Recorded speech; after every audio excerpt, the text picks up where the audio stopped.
wala. Bakit ba nasa iyo yung cellphone ko? Baka mamaya masira yan. Nasaan ba cellphone mo? Naloobat po eh. Don't worry, Nay. Ingatan ko po mabuti. Eh, paano kung may tumawag sa akin? Ako po muna sekretary mo.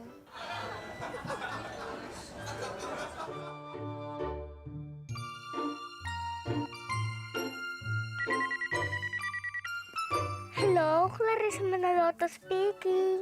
Who's this, please? Hello? Larissa?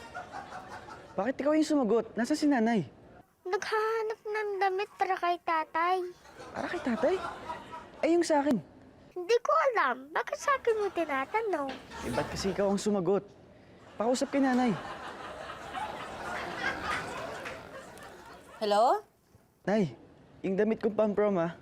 Huwag niyong kakalimutan ha. Ay nako, paano kung makakalimutan? Eh, may panayang tawag mo, text ka ng text sa akin. Tama na makapamili na kami. Thanks, Nay. Salamat. Oh, Ayoko na, Nay. Ikaw Oh. magkawak. bakit? Mahirap po pala maging sekretary. Ako ang tinatanong, eh ang bata-bata ko pa.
Clarissa? Clarissa?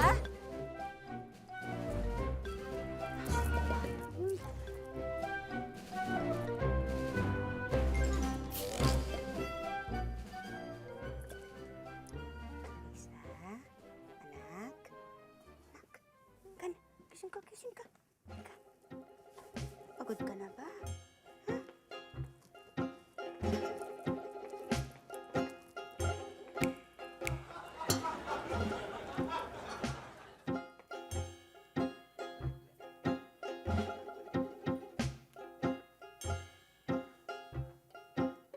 Naku, Mami, mukhang napagod ang bata sa kaka-shopping. Ano po?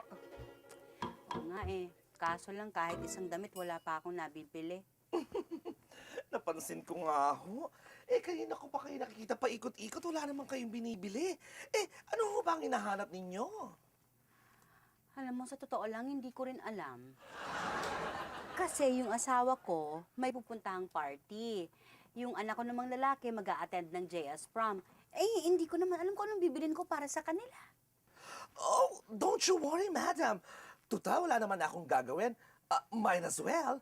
Tutulungan ko na kayo sa inyong shopping problem. Oh, I'm Stan, by the way. Thank you, Stan.